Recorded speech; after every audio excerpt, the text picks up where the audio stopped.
할렐루야. 성도 여러분, 그동안 평안하셨습니까? 오늘도 우리가 하나님께 기쁘고 감사함으로 예배드리길 바랍니다. 이제 우리 찬송 38장 드림으로 하나님 앞에 예배드립니다.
오직 여호와는 그 성전에 계시니 온 땅은 그 앞에서 잠잠할지니라 하시니라.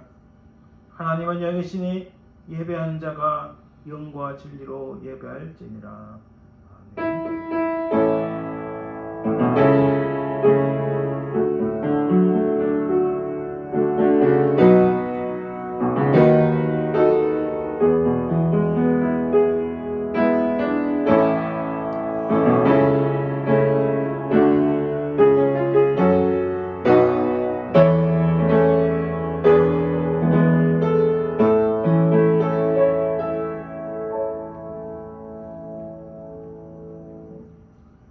세상의 모든 우주 만물을 창조하시고 지금도 살아계셔서 역사하시며 주장하시고 통제하시는 아버지 하나님, 하나님의 은혜와 사랑을 감사드립니다.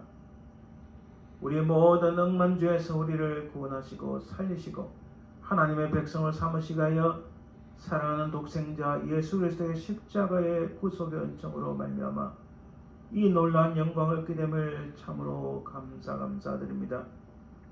하나님 나라에 가기까지 이 땅에 육신을 입고 살아가는 동안 우리 발걸음을 인도하시고 우리 삶을 주장하시며 우리를 하나님의 도성에 인도하도록 도우시는 아버지 하나님, 성령 하나님의 그 은혜와 사랑을 참으로 감사드립니다.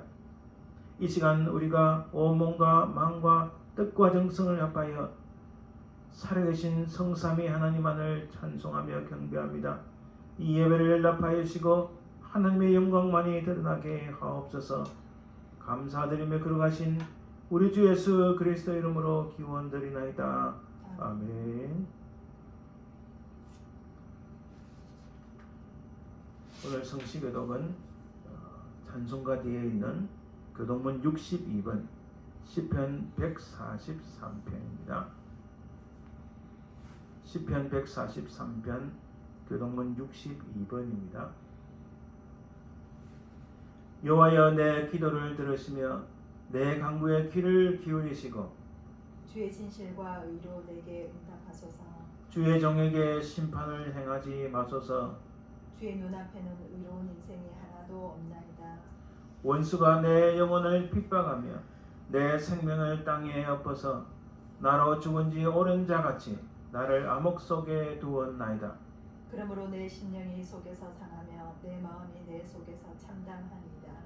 내가 옛날을 기억하고 주의 모든 행하신 것을 읊조리며 주의 손이 행한 일을 생각하고 주를 향하여 손을 펴고 내 영혼이 마른 땅같이 주를 사모하나이다. 여호와여 속히 내게 응답하소서. 내 영이 피곤하니이다. 여호와여 주의 이름을 위하여 나를 살리시고 주의 의로 내 영혼을 환난에서 끌어내소서. 주의 인자심으로 나의 원수들을 끊으시고 내 영혼을 괴롭게 하는 자를 다 멸하소서. 나는 주의 종이니이다. 아멘. 이 시간 우리 지나간 시간들을 생각하며 한번 참회의 기도를 드립니다. 택함을 받고 언약을 받은 백성들이 하나님 앞에 정결함 입어야 참된 예배를 드릴 수 있습니다. 우리 모습을 돌아보며 하나님, 우리의 죄와 허물을 용서하옵소서. 그 은밀히 많으신 하나님, 우리를 용서하시고 새롭게 하옵소서. 이 점으로 간절히 합심해서 기도합니다.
거룩하신 아버지 하나님, 은혜를 감사합니다. 우리 모습을 돌아보니 부족하고 인약한 것뿐이고 죄와 허물뿐임을 고백합니다. 하나님, 우리 모든 죄악들을 십자가상에서 흘리신 예수 그리스도의 그 보혈로서 우리를 씻기시고 정결하게 하시고 용서하여 주옵소서. 우리는 아버지 하나님 것을 바라보기보다 이 땅의 것을 먼저 바라보았고 이 땅의 것을 붙잡기에 바빴습니다. 하나님, 우리의 모습들을 용서하시고 이 시간 깨끗함을 입어 진실로 참되신 하나님을 예배하길 소망합니다. 우리 주는 미쁘시고 의로사 우리 죄가 주홍같이 붉을지라도 우리 모든 죄악들을 사하시고 새롭게 하여 주실 줄 믿사오며 그러하신 예수님 이름으로 기도드립니다. 아멘. 이 시간 사도신경으로 우리의 신앙을 고백합니다. 전능하사 천지를 만드신 하나님 아버지를 내가 믿사오며 그 외아들 우리 주 예수 그리스도를 믿사오니 이는 성령으로 잉태하사 동정녀 마리아에게 나시고 본디오 빌라에게 고난을 받으사 십자가에 못 박혀 죽으시고 장사한 지 사흘 만에 죽은 자 가운데서 다시 살아나시며 하늘에 오르사 전능하신 하나님 우편에 앉아 계시다가 절에서 산자와 죽은 자를 심판하러 오시리라. 성령을 믿사오며 거룩한 공예와 성도가 서로 교통하는 것과 죄를 사하여 주시는 것과 몸이 다시 사는 것과 영원히 사는 것을 믿사옵나이다. 아멘. 이제 찬송 90장 주 예수 내가 알기 전 90장 찬양드립니다.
예배를 위하여 기도합니다.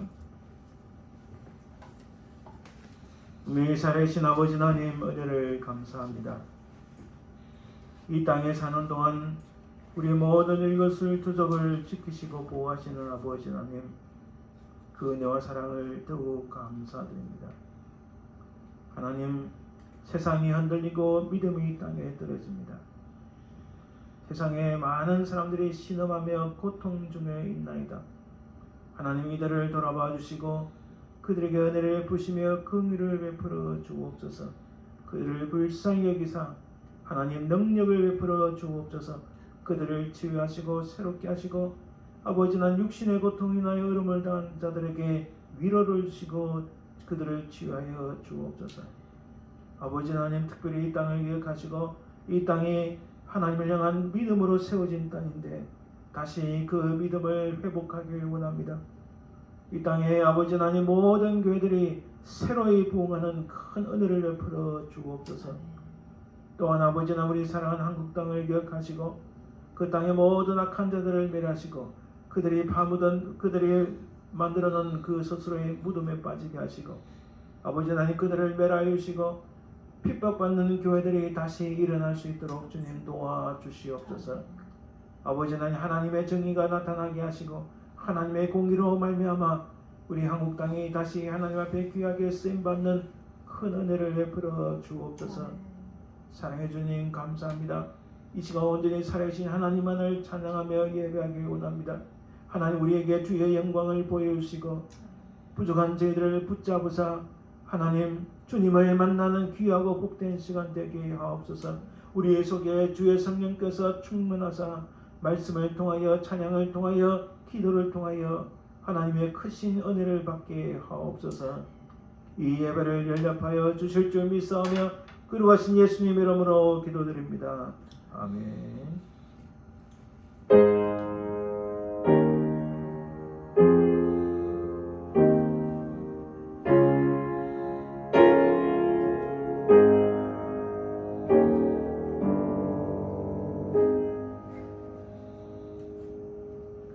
이제 찬송 197장 은혜가 풍성한 하나님은 197장 은혜가 풍성한 하나님은 찬양을 드립니다.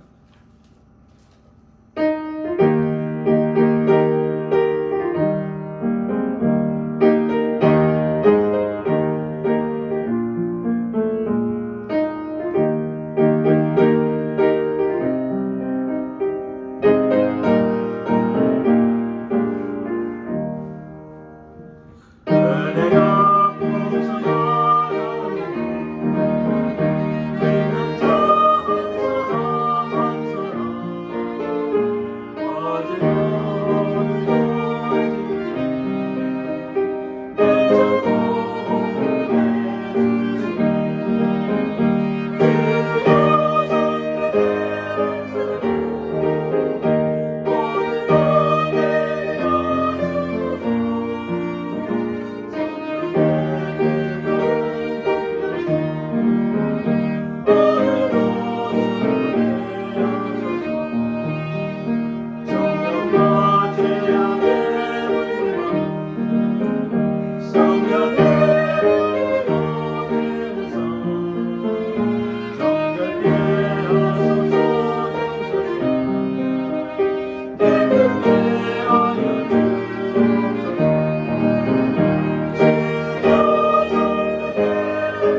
예수 나를 위하여는 제목으로 연주를 할 때에 하나님 앞에 예물 드리도록 하겠습니다.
아멘. 감사합니다. 오늘 예물을 위하여 함께 기도합니다. 살아계신 아버지 하나님, 은혜를 감사합니다. 우리의 생명주차도 하나님의 것임을 고백합니다. 하나님 주신 것에 감사하여 이렇게 구별하여 주님 앞에 드리나이다. 하나님 드리는 저 손길과 정성을 하나님 받아주시고 정말 이 물질을 통하여 하나님 나라 확장되고 주의 은혜가 나타나기를 소망합니다. 우리 하나님이 모든 것의 주인이신데 어찌 이것을 인하여 주님을 기쁘시게 하겠습니까? 무엇보다도 이 물질보다도 우리의 마음과 정성을 주님 앞에 드리는 죄를 되게 하옵소서.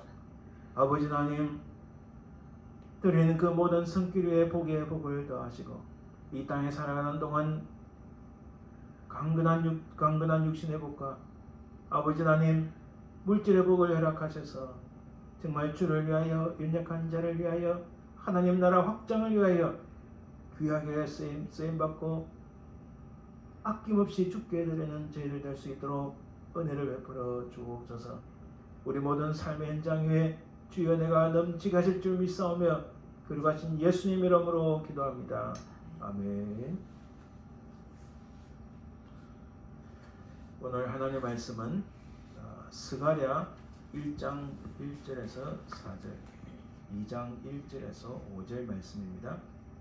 구약성경 1313페이지, 구약성경 1314페이지, 스가랴 1장 1절에서 4절, 2장 1절에서 5절 말씀입니다. 구약성경 1313페이지 정도에 있습니다. 학계의 스가랴 말라기에서 스가랴 구약성경 1313페이지 스가랴 1장 1절에서 4절, 2장 1절에서 5절 말씀입니다. 스가랴 1장 1절입니다. 다리오 왕 제2년 8째 달에 여호와의 말씀이 이도의 손자 베레가의 아들 선지자 스가랴에게 임하니라. 이르시되 여호와가 너희의 조상들에게 심히 진노하였느니라. 그러므로 너는 그들에게 말하기를 만군의 여호와께서 이처럼 이르시되 너희는 내게로 돌아오라. 만군의 여호와의 말이니라. 그리하면 내가 너희에게로 돌아가리라. 만군의 여호와의 말이니라. 너희 조상들을 본받지 말라. 옛적 선자들이 그들에게 외쳐 이르되 만군의 여호와께서 이같이 말씀하시기를 너희가 악한 길 악한 행위를 떠나서 돌아오라 하셨다 하나 그들이 듣지 아니하고 내게 귀를 기울이지 아니하였느니라. 여호와의 말이니라.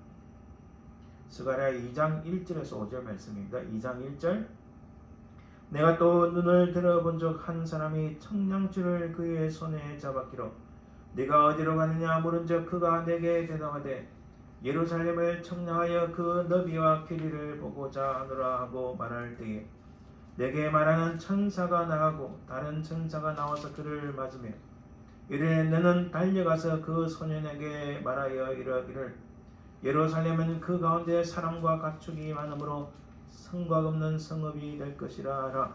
여호와의 말씀에 내가 불로 둘러싼 성곽이 되며 그 가운데서 영광이 되리라. 아멘. 이 시간 우리 함께 기도하길 원합니다. 먼저는 우리 교회의 부흥을 위하여 기도해 주시기 바랍니다. 하나님께서 기뻐하시는 신실한 일꾼들을 보내주옵소서. 간절히 기도해 주시고 둘째는 우리가 살고 있는 미국 땅과 한국 땅을 위하여 기도하고 또 오늘 예배를 위하여 말씀을 전하는 저를 위해서 기도해 주시기 바랍니다. 함께 기도합니다.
아버지 하나님 감사합니다. 하나님 우리에게 주의 크신 은혜를 보여 주옵소서. 교회가 날마다 부흥하길 소망합니다. 하나님 신실한 일꾼들을 붙여 주옵소서. 주님 앞에 헌신하는 일꾼들을 보내사 주께서 기뻐하시는 많은 일들을 감당할 수 있도록 주여 도와 주옵소서. 아버지 하나님 우리가 살고 있는 미국 땅과 한국 땅을 위하여 기도합니다. 하나님 악한 세력들을 몰아내 주시고 특별히 아버지 하나님 이 역병으로 인하여 고통을 받는 자들을 위로하시고 그들을 치유하여 주옵소서. 이 땅을 회복시켜 주시옵소서. 하나님 예배가 주님 앞에 연락되는 귀하고 복된 예배가 되길 원합니다. 우리에게 주의 은혜가 넘치가 없어서 성령께서 우리의 심령을 붙잡아주시고 악한 사단마귀 틈타지 말게 하옵소서. 말씀을 증거하느니나 듣느니나 크신 하나님의 은혜를 체험하고 누리고 그 놀라운 은총을 받는 귀한 시간 되게 하옵소서. 감사드리며 들어가신 예수님의 이름으로 기도드립니다. 아멘.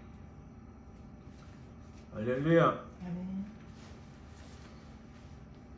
한 가지 광고를 먼저 드리겠습니다. 제가 예전에 기도를 부탁드렸던 것이 한 가지 있는데 감사하게도 우리 예배 때마다 바이올린으로 반주하고 또 헌금을 위하여 연주한 우리 김세봉 군이 하나님 은혜 가운데 정말 하나님 은혜 가운데 필라델피아 유스 오케스트라에 합격을 했습니다. 사실 참 이 오케스트라에 바로 들어가는 게 쉽지 않습니다. 그 전 단계의 필라델피아 유스 아티스트 오케스트라는 걸 거쳐서 가는 것이 보통 일반인데 그 단계를 거치지 않고 그 높은 단계인 필라델피아 유스 오케스트라 되게 하신 걸 하나님 은혜가 참으로 큽니다. 계속 여기에 잘 감당할 수 있도록 계속 기도해 주시면 감사하겠습니다. 하나님께서 크신 은혜를 주셨습니다. 이 필라델피아 오케스트라는 미국 전체에 상위 5위권 안에 드는 아주 참 들어가기 쉽지 않은데 하나님 은혜로 들어가게 됨을 참으로 감사드립니다. 계속 기도해 주시면 감사하겠습니다. 할렐루야. 아멘. 오늘 말씀의 제목은 불순각이 되신 하나님. 이 말씀을 놓고 우리가 한번 살펴보기를 원합니다. 자, 구약의 역사를 보면 우리 잠깐 살펴봅니다. 구약의 역사는 다윗이 왕이 되고 그 다음 솔로몬이 왕이 되는데 솔로몬 이후로 나라가 두 개로 나뉘어집니다. 나눠지고 나서 이 이스라엘은 아수르 제국에서 BC 722년에 멸망하고 화면에 보시는 것처럼 이 아수르로 많은 사람들이 끌려갑니다. 남쪽 유다는 바빌론 제국에 의해서 BC 586년에 멸망하고 많은 사람들이 바빌론 지역으로 끌려가게 됩니다. 바로 이런 배경 속에서 우리가 역사적인 배경을 잠깐 살펴보면 바빌론으로 끌려간 그들은 그곳에서 바빌론 물가에서 생각합니다. 왜 우리는 멸망했는가? 왜 멸망할 수밖에 없었는가를 깊이 고민하다가 사실은 그들의 조상이 죄악 가운데 행했다는 것을 깨닫습니다. 그리고 그들이 돌아가기만 하면 예루살렘으로 돌아가기만 하면 회파된 성전을 다시 지어야 되겠다. 우리가 하나님의 성전을 그렇게 무시하고 살은 그 결과가 바로 이런 것이었다는 것을 깨닫습니다. 그래서 그들은 바빌론에서 귀환 이후로 성전을 재건축하기 시작합니다. 성전을 재건축하는데 사실은 이 상황을 보면 쉽지는 않았어요. 왜냐하면 그들은 여전히 페르시아라는 대제국가의 식민지 상태였습니다. 페르시아는 우리 성경에서는 메데 바사 제국이라 나오죠. 이 페르시아 제국은 바벨론 제국하고는 많이 달랐지만은 그러나 여전히 그들은 식민지 상태였어요. 또 거기다가 예루살렘은 사실 많이 황폐됐습니다. 그들이 속된 말로 하면 먹고 살기가 쉽지 않았어요. 현실적인 삶의 일꾼에 대하여 성전 건축을 계속 지속한다는 것이 결코 쉽지는 않았습니다. 이런 상황 가운데 한 15년 정도 성전 건축되는 것이 지체되었습니다. 그래서 학개서 1장 4절에 이렇게 말씀합니다. 이 성전이 황폐하였거늘 너희가 이때에 판병한 집에 거주하는 것이 옳으냐. 사실 잘못된 모습도 있었습니다. 그들은 분명히 여전히 식민지 하에 있었고 또 현실적으로는 그들의 현실적 삶이 어려웠기 때문에 성전을 계속 건축한다는 것이 쉽지 않다는 것은 이해는 하지만 그러나 많은 사람들이 오늘 학계 선자가 지정하듯이 판벽한 집에 거주하는 것이 옳으냐.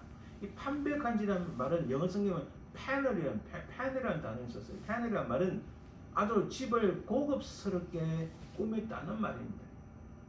아니 성전을 황폐했는데 너희들 집만 화려하게 꾸미고 있는 것이 옳으냐 하고 학계 선자가 지적하는 겁니다. 그 학계 선자를 바로 이어서 스가랴 선자가 등장합니다.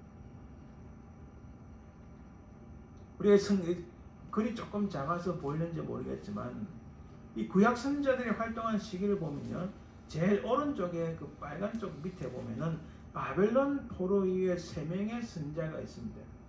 자, 구약에는 선자 12소 선지서와 또 5개의 대선지자가 있는데 그 중에 학개, 스가랴, 말라기는 바벨론 포로 후에 사역했던 분들입니다. 우리가 아마 이 학개, 스가랴, 말라기를 좀 살펴볼 텐데 그 중에서 학개 선자가 성전 건축을 독려하는 내용들이 강합니다. 그리고 스가랴 선자를 통해서 하나님 또 말씀하시는데 스가랴 선자도 성전 건축에 대해서 지적하고 독려를 합니다. 자, 이런 가운데 이 세 선자의 가장 핵심적인 내용이 무엇이냐면 학개서는 하나님의 즉 성전에 대해서 말씀하시고 대략 그가 BC 520년경에 사역을 했습니다. 스가랴서는 시온의 남은 자들의 구원에 대해서 말씀합니다. 그래서 스가랴 선지서는 조금 이따 살펴보겠지만은 사실 하나님께서 질책하거나 심판하시겠다는 게 아니고 위로하시고 소망을 주시고 희망을 불어넣어주는 말씀입니다. 말라기서에는 메시아 이전의 사자들에 대해서 말씀하는데 오늘 스가랴의 내용을 잠깐 살펴보면 스가랴서의 내용은 전체 12장으로 되어 있습니다. 1장, 10장까지 보면은 8가지 환상이 나오고 7장, 8장은 4편의 설교가 있고 9장에 12장은 2번의 경고가 있습니다. 이 스가랴서에 스가랴 선자가 역설하는 가장 중요한 핵심은 이겁니다. 성전과 제사장이 필요하다. 성전과 제사장이 필요하다고 역설하는 이유는 왜냐하면 하나님 앞에 정규적인 예배의식이 필요함을 선포하는 겁니다. 너희들이 어떻게 하나님을 만나느냐? 하나님 앞에 제사를 드리는 이 성전이 필요하다. 또 그 일을 대행하는 제사장이 필요하다. 이것의 궁극적인 것은 형식적인 것을 갖추려고 하는 것보다도 하나님 앞에 정기적으로 예배드리는 것이 필요함을 굉장히 역설하는 내용입니다. 그래서 스가랴서는 환상도 많고 꼭 질책하는 듯한 말씀이 나오지만 그러나 그것은 가장 중요한 본질이 무엇인가? 그리고 무엇보다도 스가랴서 뒤로 갈수록 하나님께서 희망을 불어넣으시고 메시아에 대한 말씀에 대한 소망을 심어주는 말씀으로 나옵니다. 이를 통해서 백성들이 하나님 앞에 정기적으로 예배를 드림으로 백성들이 성결케 되므로 메시아 왕국을 준비해야 된다라고 역설합니다. 그래서 스가랴서 뒤에 가면은 메시아로서 오실 왕의 통치에 대해서 말씀합니다. 자, 오늘 본문에서 이 스가랴에게 임한 첫 번째 말씀이 나옵니다. 그것은 1장 3절에 너희는 내게로 돌아오라. 그리하면 내가 너희에게로 돌아가리라. 제가 예전에 말씀드렸지만은 구약 성경에서 중요한 전체의 맥락을 두 개의 동사로 말씀드릴 수 있습니다. 하나는 하나님께서 아브라함에게 떠나라는 것은 세상이 지배하고 이방신이 있고 하나님과 거리가 먼 그곳을 떠나라고 말씀합니다. 그러면서 하나님께서 또 구약이 진행될수록 많은 선지자를 통하여 말씀하시는 게 뭐냐면 돌아오라는 말씀입니다. 하나님을 불신하는 그 행위에서 하나님을 떠난 그 악한 행실에서 하나님 알지 못하는 이방신이 가능한 이 땅에서 하나님께로 돌아오라. 그래서 구약 성경은 떠나고 돌아오는 역사입니다. 오늘 스가랴에게 하신 말씀도 너희는 내게로 돌아오라. 그리하면 내가 너희에게로 돌아가리라는 말씀을 하십니다. 이게 어떤 배경인가? 왜 하나님께서 돌아오라고 말씀하시는가? 돌아오면 내가 돌아가겠다 이렇게 말씀하시는 이유는 이 유다의 조상들이 솔로몬 이후로 나라가 두 개가 쪼개지고 남쪽 유다에 19명의 왕, 대략 19명, 20명의 왕이 나왔지만은 사실 선한 왕은 겨우 한 2명, 3명. 이들의 역사는 하나님을 배역하고 하나님을 배신하고 하나님을 떠나는 역사였습니다. 그들은 악한 길, 악한 행실을 행했는데 그 길을 따르지 말고 하나님께 돌아오라고 말씀합니다. 그래서 1장 4절에 이렇게 말씀합니다. 너희 열조를 본받지 말라.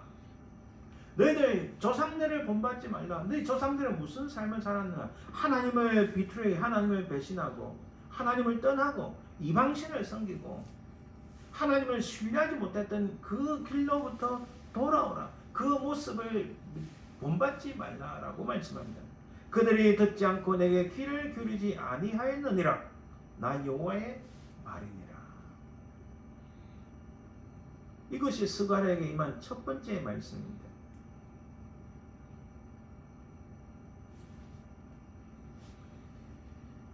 이 유대 조상들의 길이 어땠는가 잠깐 살펴봅니다. 출애굽한 이후로 여호사를 중심으로 가나안 땅을 정복했습니다. 이 땅은 하나님께서 약속하신 젖과 꿀이 흐르는 땅인데 그 하나님께서 아브라함과 이삭과 야곱에게 약속하신 그 언약이 성취되었습니다. 이 땅은 하나님께서 허락하신 땅이기 때문에 평안함이 가득한 샬롬만이 가득한 땅이고 그 샬롬을 그 평안을 그 평강을 누리며 살면 되었습니다. 하지만 사사기에 나오는 말씀처럼 그들은 각기 자기 속인의 옳은 대로 행했다. 하나님께서 말씀하신 것을 따르지 않고 예를 들어 구체적으로 말씀드리면 신명기서에 모세가 말씀하신 그 말씀대로 따르지 않고 그 가나안 땅에서 가나안 7족속의 모습을 보고 하나님을 따르는 게 아니라 그들의 이방신, 잡신, 우상들을 따라가고 그들의 문화를 따라가고 그들의 생각을 따라가고 자기의 소견, 자기의 마음에 드는 대로 자기가 생각할 때 옳은 대로 행했다. 바로 그것은 악행과 악한들인데 그 하나님의 평안을 하나님의 그 놀라운 은혜를 누릴 땅에서 자기들이 임의대로 자기 마음대로 행하는 악행과 악한 길이 있었기 때문에 이 땅은 샬롬의 땅이 아니라 엔샬롬, 엔샬롬은 샬롬의 반대말입니다. 그래서 샬롬의 땅에서 하나님의 평강의 땅에서 하나님의 평강을 누리지 못하는 것이 구약의 이스라엘의 역사입니다. 다윗이 왕이 돼서 이 땅을 다시 정복합니다. 다윗이 땅을 정복하는 동안 잠깐 샬롬을 누리지만 그러나 솔로몬 이후로 북쪽 이스라엘은 아까 말씀드린 것처럼 BC 722년 남쪽 유다는 BC 586년에 바빌론에서 결국은 멸망합니다. 멸망하고 나서 이 하나님의 샬롬의 땅은 온데간데 없고 오로지 하나님을 배역한 평강 없는 엔샬롬의 역사만 남게 되었다는 사실입니다. 그들이 망한 원인은 결국 하나님을 떠나 악한 길, 악한 행실을 행했기 때문에 바로 그런 악한 길, 악한 행실에서 하나님께서는 목놓아 부르십니다. 제발 돌아오라라고 말씀하시는 거예요. 그래서 스가랴의 핵심적인 내용은 전체적인 핵심 내용은 우리에게 굉장히 중요합니다. 돌아오는 그들을 위한 하나님께서 구원의 계획을 말씀하십니다. 돌아오는 그들을 향하여 상상할 수 없는 하나님의 사랑을 보여주신다 말씀합니다. 그리고 하나님께서는 결코 저버릴 수 없는 희망을 주신다. 그 희망 누구를 통하여? 메시아를 통하여 그 희망을 주신다고 말씀합니다. 바로 이 전반부에 하나님께서 스가랴에게 8개의 환상을 통하여 이것을 확실하게 말씀해 주십니다. 이것은 질책이나 심판이 아니라 하나님께서 그들에게 주시는 오늘날 우리에게 주시는 희망이요 기쁨의 소식입니다. 오늘 2장의 말씀 본문을 봅니다. 2장 1절에 보니까 내가 또 눈을 들어본 적 한 사람이 청량줄을 그 손에 잡았기로 라고 말씀합니다. 한 사람이 나옵니다. 이 한 사람이 과연 누구인가? 한 사람이 청량줄을 손에 딱 잡고 있는데 이 한 사람이 누구인가? 우리 구약성경 다 살펴볼 수 없지만 여러 군데를 보면은 이 한 사람이 누구인지 우리는 알 수 있습니다. 우선은 내가 눈을 들어본 적 한 사람이 이 말씀을 히브리어 원문을 가지고 보면은 보라 이 한 사람을 이런 뜻입니다. 굉장히 강조하고 있죠. 이 한 사람은 누구인가?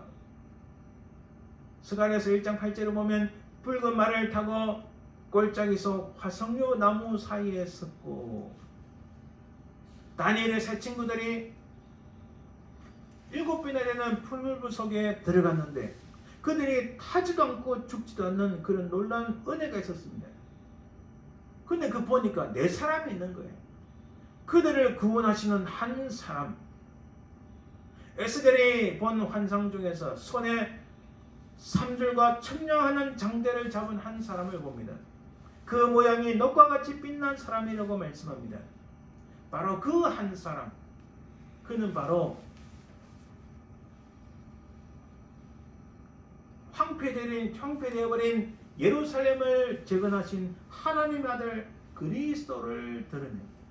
여기서 한 사람이라는 것은 히브리어로 힌네 이쉬라고 하는데, 이 한 사람은 황폐해버린, 도저히 사람이 살 수 없는 그 예루살렘, 바로 그것을 복건하고 재건하고 보호하시기 위하여 나타나신 하나님의 아들, 바로 예수 그리스도를 나타내고 있습니다.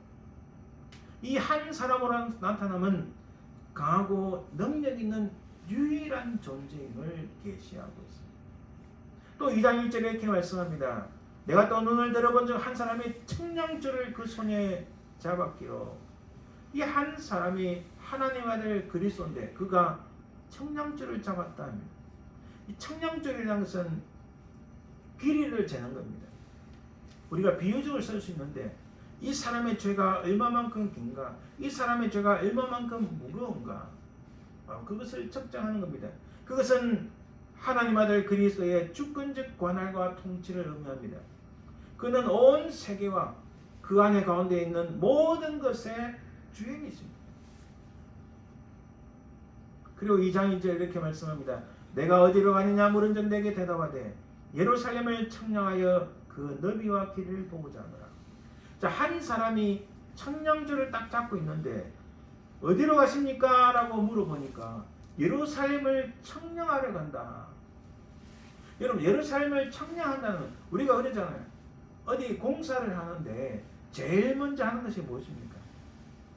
청량하는 사람들이 와서 기계를 세워놓고 길이를 잽니다. 이쪽 가로 세로 길이가 얼마인가, 어떻게 이 땅의 넓이를 얼마만큼 잡아야 되는가, 우리가 공사할 수 있는 땅이 얼마만큼 길이가 되는가, 면적이 어떻게 되는가, 그 너비가 어떻게 되는가 측량을 합니다. 이것은 무슨 의미입니까? 그곳에 아름다운 무언가를 짓겠다는 뜻입니다. 그곳에 아름다운 무슨 역사를 일으키게 되겠다는 겁니다.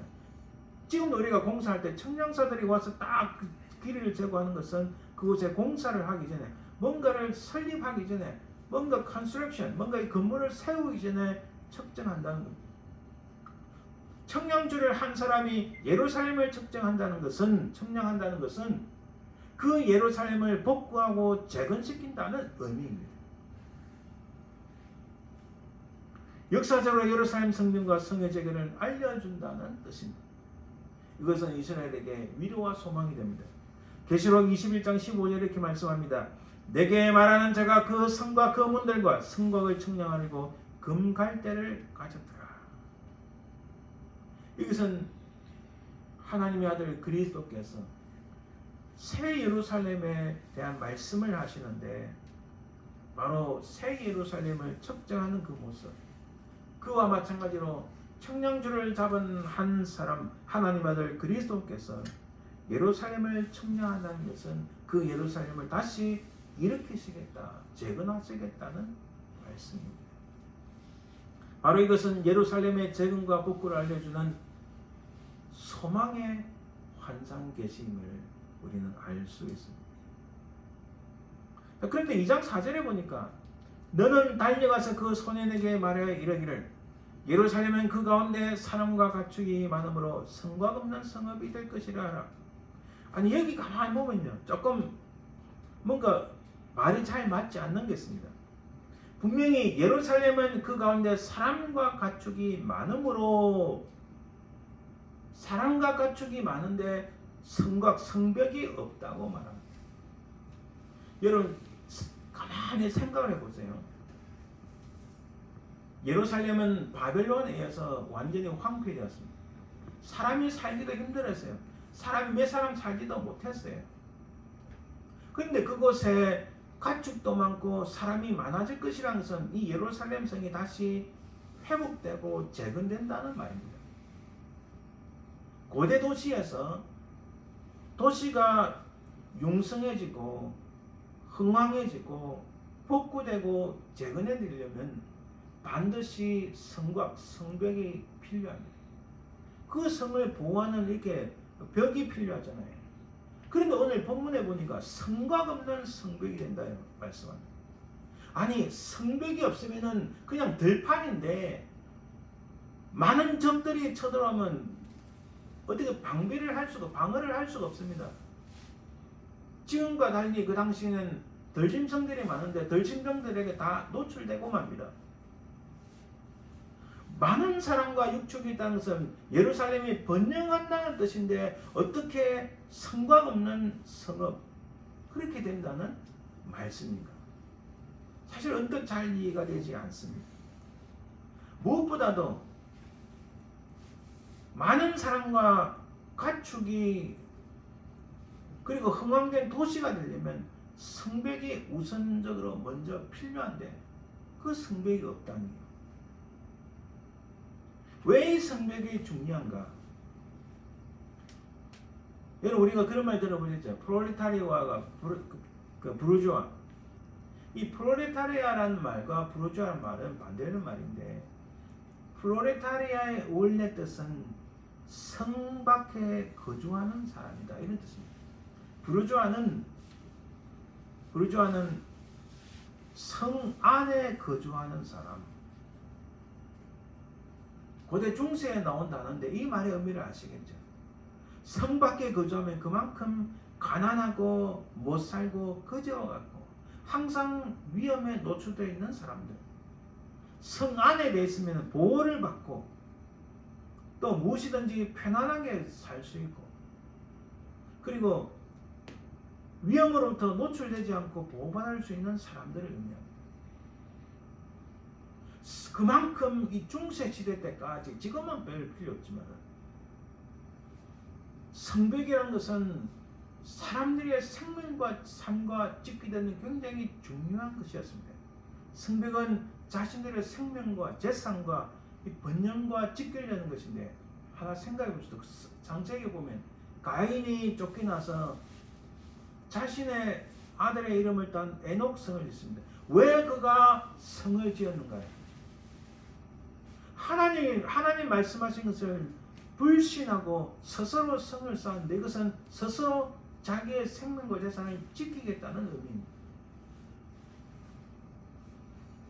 그만큼 고대 사회에서 성벽이라는 것은 굉장히 중요했습니다.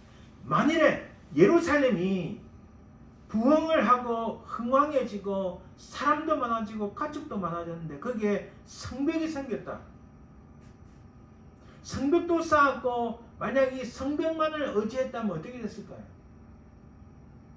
여러분 다시 돌아가 봅니다. 여전히 이들은 페르시아의 식민지였어요. 만약에 성벽을 쌓았다면 페르시아가 또 가만두지는 않았을 것 같아요.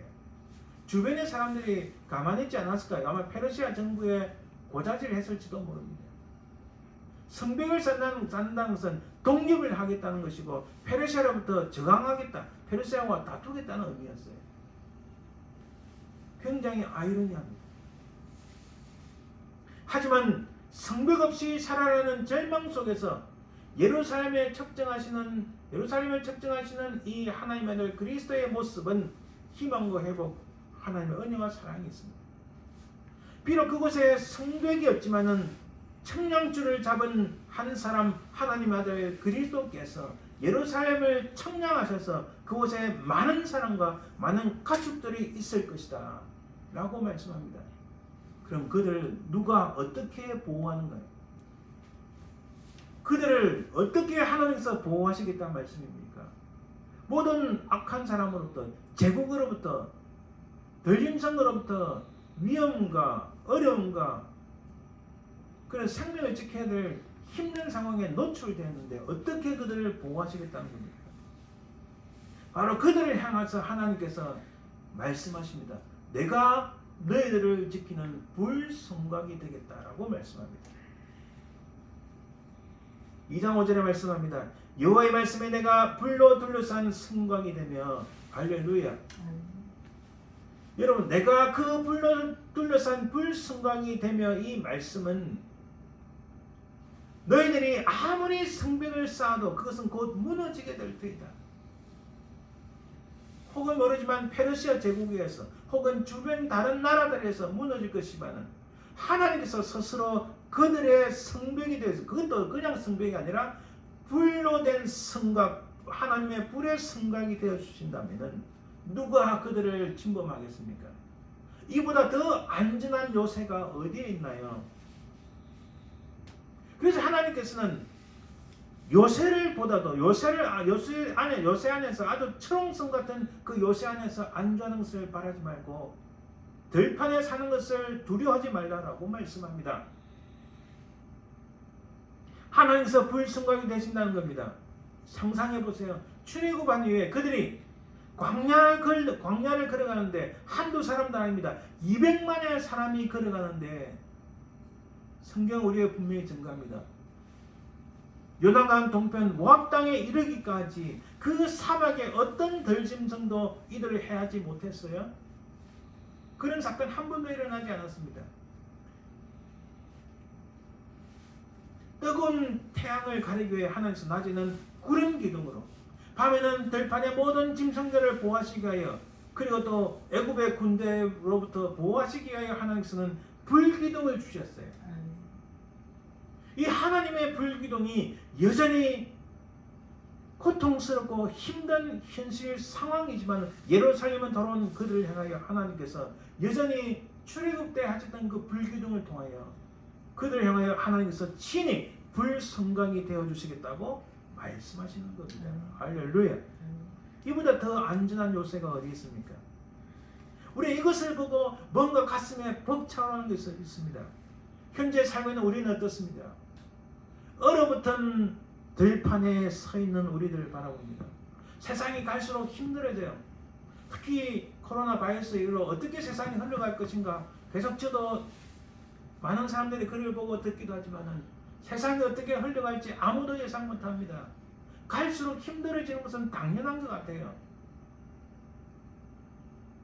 인간이 얼마나 연약하면 눈에 보이지 않는 이 바이러스 나에 벌벌 떠는지, 이것은 어떤 성벽을 쌓아도 우리를 지켜주지 못합니다. 그런 세상 속에서 갈수록 나약해지는 육신, 갈수록 힘들어지는 경제 상황, 갈수록 힘들어지는 세계 상황 속에서 어떤 장벽을 지어서 우리를 보호할 수 있겠습니까? 바로 그런 우리를 향하여 하나님께서 친히 내가 너희들의 불성곽 되어주시겠다라고 말씀합니다. 할렐루야. 아무도 우리를 도와줄 수 없는 황량한 들판 가운데 서 있는 우리를 하나님께서 우리를 지키시는, 출애굽한 그들을 하나님의 불기둥을 지키신 것처럼 우리를 둘러싸고 있는 하나님의 불이 있다는 사실입니다. 이 하나님의 불이 있는, 하나님을 신실히 믿는, 하나님을 끝까지 믿는 자를 향한 이 하나님의 불은 악한 사람 마귀도 틈타지 못합니다. 세상이 어떤 강력한 바이러스도 틈타지 못합니다. 세상이 어떤 강력한 어떤 트러블도 우리를 어렵게 만들지 못한다는 사실입니다. 할렐루야. 비록 얼어붙는 동토의 땅에 서 있지만은, 얼어붙은 땅에 서 있지만은 죽음은 우리를 멸하지 못합니다. 죽음은 우리에게 가슴 아픈 비탄을 가져오지만은, 그러나 그 비탄을 넘어서서 하나님께서 우리에게 새로운 생명을 드러냅니다.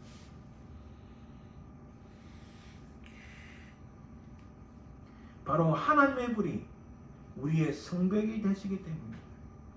그 하나님의 사랑과 은혜, 그 하나님의 희망이 우리 인생을 하나님의 불꽃 같은 눈동자로 지키시고 인도하실 줄 믿습니다. 이제 우리를 감사해야 할 것은 철옹의 요새가 아니라 사랑이 얼어붙은 세상의 들판 가운데서 이를 녹여버릴 하나님의 사랑, 하나님의 불이 있다는 사실입니다. 오늘 말씀에서 마지막으로 이렇게 말씀합니다. 2장 5절에 여호와의 말씀이 내가 불로 둘러싼 성곽이 되며 그 가운데서 영광이 되리라. 하나님께서 불로 성곽을 쌓고 불의 성곽이 되시겠다는 이 말씀 가운데, 그 다음에 그 가운데서 영광이 되리라. 어떻게 이들을 지키실 것인가? 그 가운데 영광이 되신다면 예루살렘에 가는 이스라엘 백성에게 친히 육신적으로 임마누엘이 되어 주시겠다는 뜻이 됩니다. 바로 예수 그리스도 자신께서 우리에게 성육신하심으로 우리의 생명의 불순강이 되시고 세상의 빛이 되어준다는 뜻이고, 바로 이것이 임마누엘의 영광입니다. 결론을 맺습니다. 우리가 살아가는 이 땅의 삶이 얼어붙은 동토의 땅과 같은 인생이지만, 비록 성벽 없이 살아가는 힘든 상황이지만은, 그러나 불기둥으로 이스라엘을 역사하신 그 하나님의 능력이, 하나님의 불이 우리의 성벽이 되어 주십니다.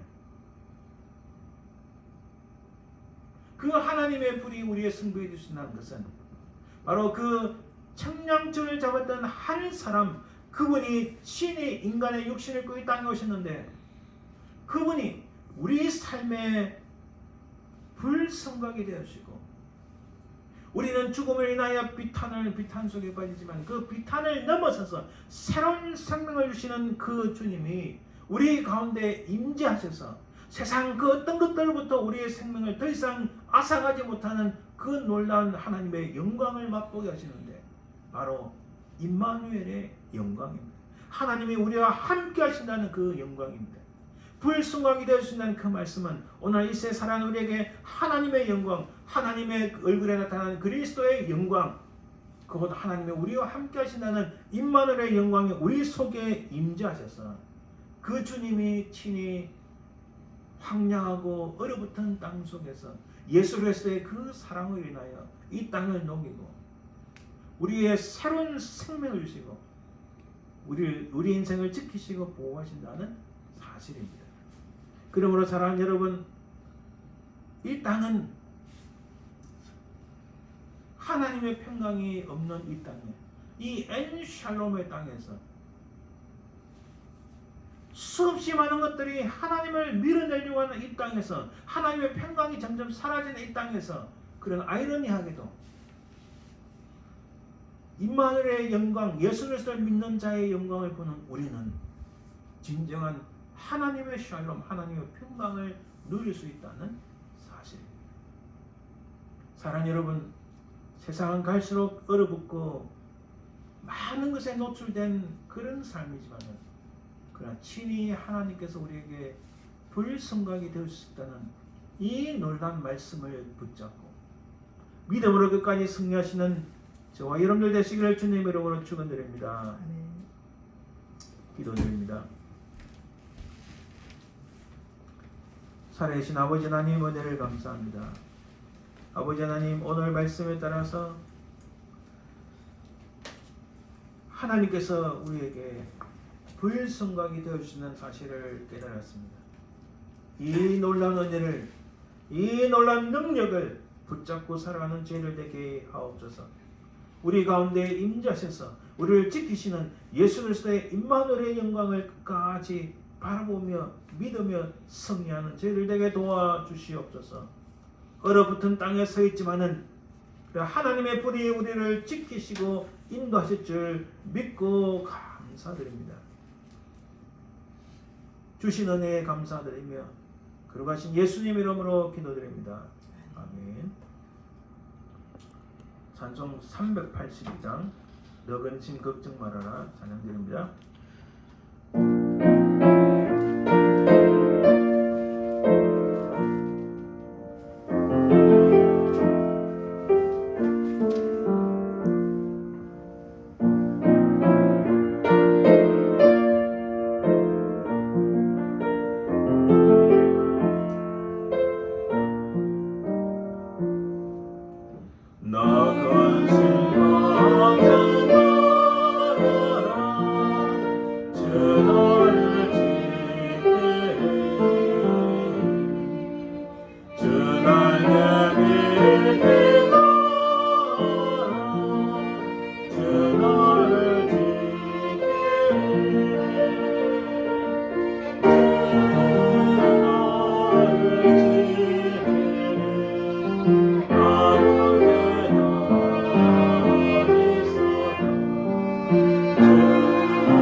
기도드립니다.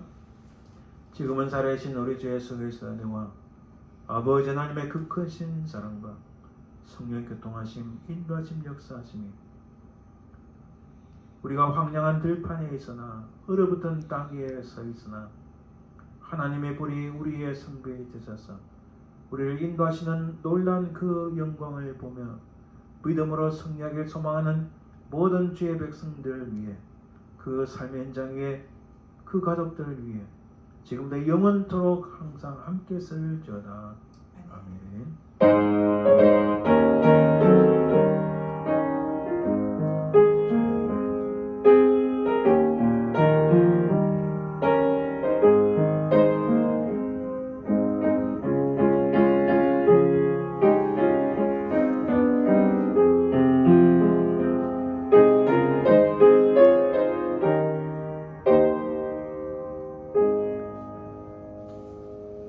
성도 여러분 수고하셨습니다. 또 믿음으로 한 주간 승리하시는 귀하고 복된 시간들 되시길 바랍니다. 감사합니다.